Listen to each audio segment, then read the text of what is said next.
Turtleboy is an episode that holds a very special place in many people's hearts by introducing the character Dougie, a character that is by design profoundly deaf and because of this uses the Australian sign language Auslan to communicate. It's not uncommon to see individuals who sign or has someone in their life who communicates through these means to sing this episode's praise because how amazingly executed the episode is, and by extension, being an amazing representation for the deaf community, as well as those with developmental language conditions. And in spirit of this entire video will have subtitles to allow the best viewing experience for everyone. Now, the reason why I bring up developmental language conditions is because it's not uncommon to see children who experience these to also learn a form of sign language, as this gives them a way to communicate when they otherwise cannot, and because of this, Dougie is allowed to resonate even with more people than you would originally think. I started talking about Bluey due to my history of working with kids in a therapeutic setting, which has inspired me to start this series. And because of this, I've been blessed with the opportunity to see many sign translators at work, which is honestly really stellar and exciting to watch them work with the family, but you also get to witness the natural communication between parent and child, which is something Bluey captured beautifully with Dougie's relationship with her mother. When creating any episode within Bluey, the team always puts in tender love and care that just radiates off the screen as you watch. But with Turtleboy, the team at Bluey went above and beyond by connecting and communicating with a non-profit organization called Deaf Connect, a collab that themselves state was a few years in the making, to ensure that when they produced it, everything would be as authentic as possible to create this amazing episode that managed to move many individuals to tears because of it causing them to feel seen, and most importantly, reinforce that being the way that they are is positive and valued. But before we get into the spinners and swings of the video, don't forget to like, comment, subscribe. You have no idea how much it helps me out to get these videos out to more fans like you, and let's swing right into Turtleboy. Oh wow, someone must have left him. Yeah, you can play with him.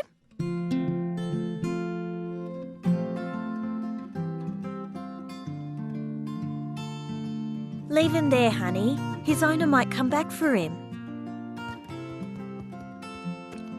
The coaster. Oh, can I play with him? Yeah, sure. Yeah, watch the crocodiles.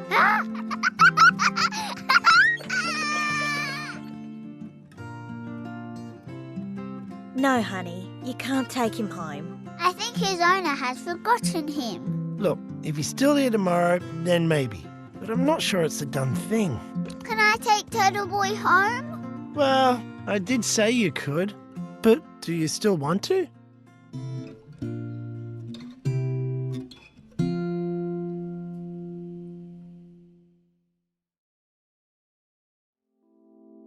To start, we actually begin our journey with Bluey's sister Bingo instead of Dougie. The reason why they do this is because they're setting a parallel up with the two children that becomes really impactful once you watch further, which of course I'll explain later in the video. But Bingo's day starts by watching a cartoon called Cat Squad that almost makes fun of Paw Patrol as well as making fun of other children programming in general by how in your face their lessons are and how they quite literally just say what the lesson the child is supposed to learn is. What did you learn today, Catty?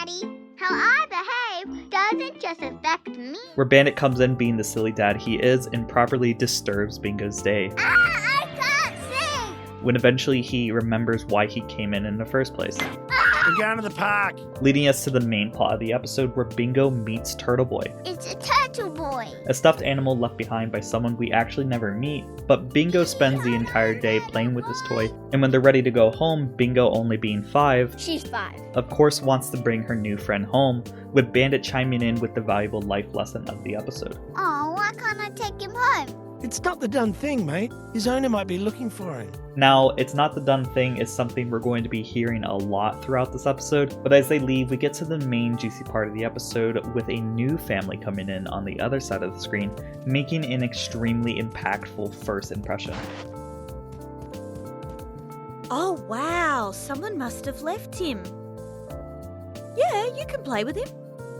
What's really amazing about this is just knowing how much these characters means to people, and it's something you can actually witness yourself because tons of parents have recorded their kids' first reaction to Dougie and his mom here, and their face just really sells the excitement and awe going through their mind. Not to mention the countless posts online from individuals just gushing over the myriad of different emotions they felt from seeing this interaction in Bluey, as well as more as the episode goes on, because as this continues, just like Bingo, Dougie has to head home wanting to bring his new friend along. But Dougie's mom has to tell him the same thing Bandit did. Leave him there, honey. His owner might come back for him. Completing the first parallel we see between the two families.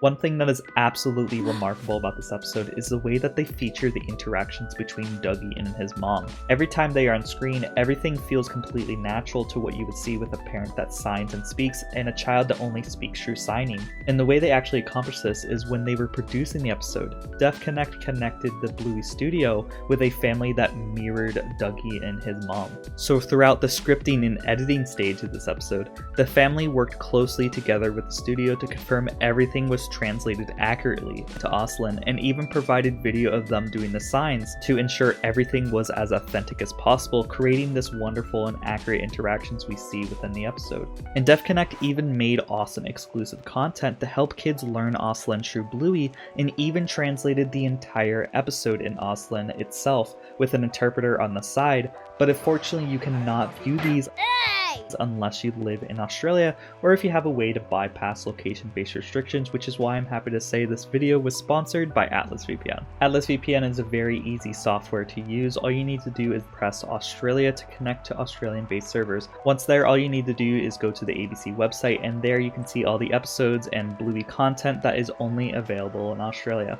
Not only that, Atlas VPN is currently the best VPN deal in the market. It allows you to keep your Google searches in private, stop ads and malware, and protects an unlimited amount of devices. Not to mention, it also allows you to save some coin while shopping online. If you click my link down below or scan the QR code here, you can get this exclusive offer for just $1.83 per month with 3 extra months, but this is only for a limited time, so make sure to claim it before it's gone. Eventually, we turn our attention back over to the Healer house the next day with Bingo and Bandit pretty much doing the same thing as before. Dad, What? I want to turn the TV on and then watch it. Oh, right. No chance. We're going to the park. And I just have to add, these little interactions with Bingo and Bandit are some of the funniest scenes in the show, so this episode always gets me in the feels and laughing at the same time, which is always awesome. And as the two head over to the park, they find Turtleboy on the mesh swing again, and spend their time playing with him until it's time to leave, but noticing the weather. We can't leave Turtleboy in the rain, he'll get wet. So Bingo, not wanting her friend to get wet, shelters him underneath a nearby barbecue. As Bingo runs back to Bandit with once again Dougie's family entering as they leave, ready to play with his new friend Turtleboy again, but is unable to find him until he looks around. And once again, just like Bingo, spends the day playing with Turtleboy until it's time to go home, with a similar cutaway shot to the dark clouds, another small indication for the parallel that they're drawing, but most importantly the same conversation as Bingo and Bandit. It's not the done thing, mate. Where we get to see Auslan in action again. No, honey, you can't take him home. 'Cause it's not the done thing.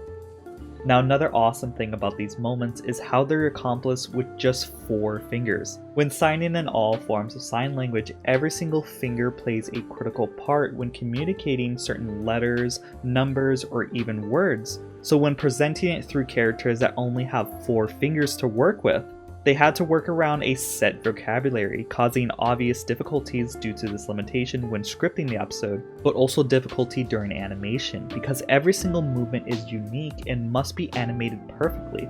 Otherwise, these moments wouldn't be easily recognizable for those who know Auslan, which was a monumental task the studio frankly didn't have the budget to do at first, until one of the art directors within Ludo's studio, Trudy, stepped in to make this all happen. Bluey is animated through rigs and have set amount of different positions they can put their characters in, unless they wish to draw a whole new frame for their scenes, which is technically something every Bluey episode does, but the amount of new frames Trudy needed to make for this episode alone was immense, being around 200 total new hand shapes. thanks to Tori for teaching me that, not to mention the care necessary from the team to make these hand shapes flow into each other to properly convey the language, as well as animating important communication elements seen commonly when signing, such as movements via the eyebrow, mouth, facial expression, eye gaze, and others. There's just so much raw ambition on this one episode, all in an attempt to make it impactful and resonate within the deaf community, which is just awe-inspiring,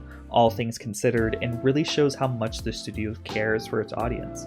But of course, we're not quite done with this episode because we haven't even touched on how the narrative makes a subtle but impactful message that is nothing short from amazing.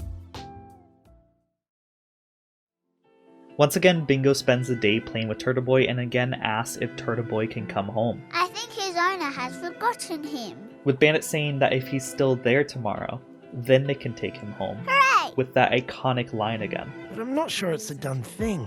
But this time, to ensure Turtleboy can actually go home, Bingo ends up hiding him so even his owner wouldn't be able to find him, with Dougie coming in looking for him with no luck.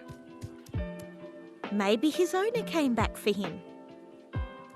That's a good thing, sweetheart. Causing Dougie to be obviously sad, but he still attempts to have fun as they play hide and seek together, and right at the very beginning of their game, we can see a clear indication of the limitations I was talking about earlier, with Dougie's mom holding up 4 fingers when counting to 5, since in Auslan, the hand symbol for 5 is a palm open with all fingers out. I know, a really small thing to point out, but I still thought it would be relevant to at least mention. So as she continues, Dougie runs underneath the grill, finding a special someone and spending the day with him until it's time to go, with Dougie, just like Bingo, once again asking. No, honey. Pop him back where you found him. Which influences Dougie to hide him in a spot so hopefully his owner can't find him so they can keep playing together forever. Throughout this entire episode and even this moment, the episode is showing that despite Bingo and Dougie's differences, they are really quite the same. Right from the beginning, Bingo and Dougie's family mirror each other with dialogue, Can I play with him? the lessons the parents wish to teach their child, It's not the done thing. and both games they play mirroring each other's time well spent with Turtleboy, even to the point of resorting to hiding him, allowing the studio to show the audience that children like Dougie are near identical to any other child, but with one very small difference being how they communicate, creating this amazing underlying message with an equally amazing finale, because as the scene transitions to the next day, Bingo is unable to find Turtleboy, Huh? leading Bingo to confess to her father, but also allowing the lesson Bandit was trying to teach fully sink in, That's definitely not the done thing, Bingo. I know. I'm sorry. because when they eventually find him, Look, Bingo promises to Turtleboy. never hide him again, and when it's finally time to go home, they share this important exchange. Can I take Turtleboy home? well, I did say you could, but do you still want to? And after a brief moment of reflecting, she ends up finally doing the done thing, and placing Turtleboy back in the same spot his owner left him, as the pair walks into the distance with the music crescendoing, giving us this extremely sweet ending. I hope Turtleboy's owner comes back soon. Why's that? I don't want him to be lonely.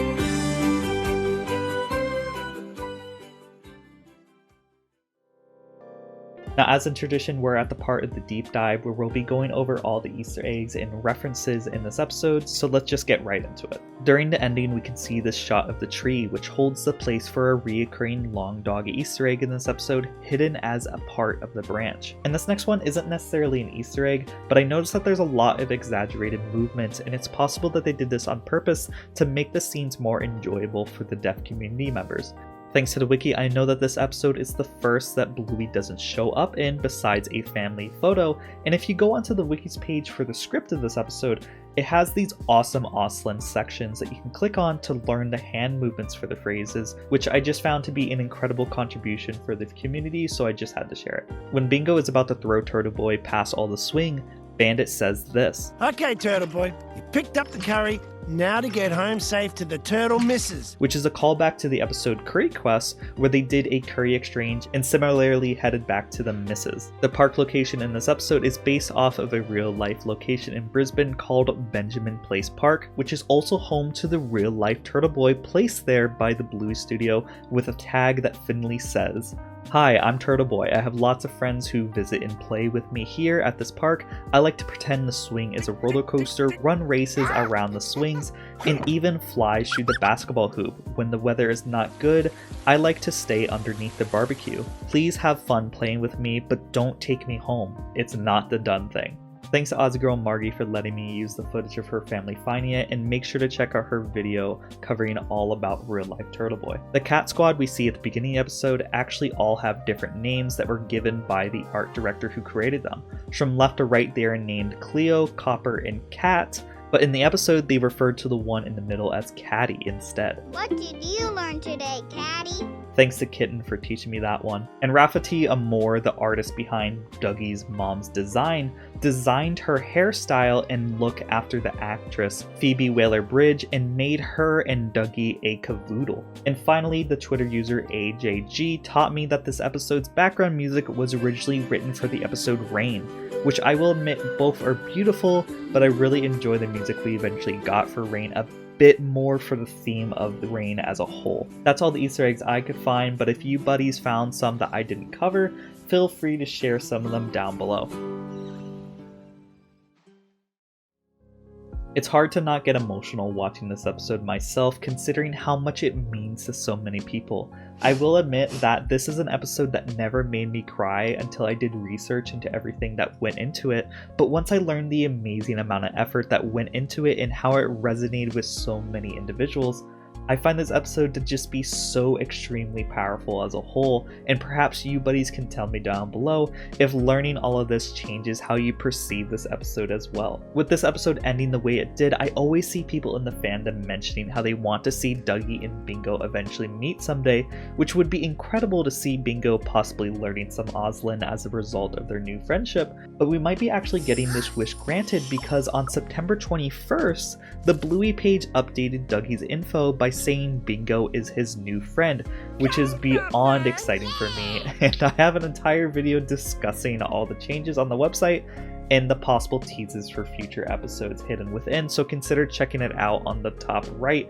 and please join me next time as we discuss how Bluey explores the grieving process of death and how children express these feelings in a rather unique way, so make sure to hit subscribe so you don't miss or any new video that I make. When making this video, I went and found tons of incredible articles regarding this episode's production and the other cool promotional materials they made for this episode, such as this really neat educational material about the importance of learning different communications in children's youth and some cool activities, so I'll be linking them all down below since I had a blast reading them, and I bet you will as well. At this point, I just want to share the incredible fan art that was sent to me. Their pages will be on the bottom left floating around, so make sure to check their pages. And the first one is from Dylan. Now, Dylan made this fan art, which is a reference to Rhythm Heaven Fever, which is a video game that is rhythm-based. It's one of my favorite video games, actually, so it was really nice for them to make this with just me and Jack hanging out with his army hat, which is iconic. Now, this next one is made by Noid. Now, this is a pretty well-known Bluey artist, so I probably don't even need to give an explanation, but his art always mimics the show and blends his art style in a very neat way. Like, for example, here he made my character with these awesome glasses, and they're actually a reference to a pretty old anime that most people know nowadays, which is Gurren Lagann, with of course my setup as a whole as well featured. It's just an incredible piece, and there was actually another person in the community that made a GIF of this by the name of Miles. Now it just has this really cool animation which is very reminiscent of the animation they have in the show itself, so I thought it was really cool that they put it into a little animation that mirrored the show and complemented Noid's art right here. Now this next one is by Milo, with me just like jamming out on a mic. I can't fully remember the backstory on this, but I think in our Discord he posted this weird image, which is the background for this art piece. and mentioning how it was like a glitch on his camera and it came out really cool, so he used it as a cool background for the drawing of this. Now this next one was sent to me by Jigglypuff, which is just me and Jack hanging out, and you can actually see Jack wearing my iconic sunglasses, so that was very, very special for me to see, and I just love the expression that we two share here, where we just look very ecstatic and happy, and it's probably Jack surprising me by putting sunglasses on his face because there's a little exclamation point on him and a bit of a surprise mark with more of wide eyes on Pugly there. Now this next piece is by GL Hens. I'm not honestly sure how to pronounce that name, but it comes in two different parts. You can see the sketch version right here, but then they transformed it into this piece, which is just me wearing this awesome suit with a Jack and Rusty plushie on this awesome little table here, which lots of little Easter eggs and references from Cricket, Army, and even the little beanie that Jack wears in the episode Explorers. But this is also a reference to the band AGR, with me wearing the suits that they wore in the music video Bang, which is just really, really cool for them to blend pretty much every single thing I like into one little drawing. I really appreciate all these incredible artists just going out of their way to make something to make me smile, and it really just makes my day whenever I get a notification of a new art piece that people send me, so I just can't thank you guys enough for sending me these. It just really make my day. All their pages will be linked in the description of this video, and if you'd like to also send me your art, please send me a DM on my Twitter here, or even sending an email to me on my About page on YouTube. And I just want to say thank you all for supporting me on the daily to keep making these videos, especially the members who support me as little as $5 a month, which are Clairvoyance, Rick Iglesias, Jonathan, Zach, Mr. Kitty, Snowy, and Tom of Essex. And if you'd also like to support me, consider becoming a member by clicking the link in the comments description or in the top right here. And don't forget to use my link down below for that special deals from Atlas VPN. And as always, don't forget to like, comment, subscribe, and I hope y'all have a great day. Bye-bye. Ready?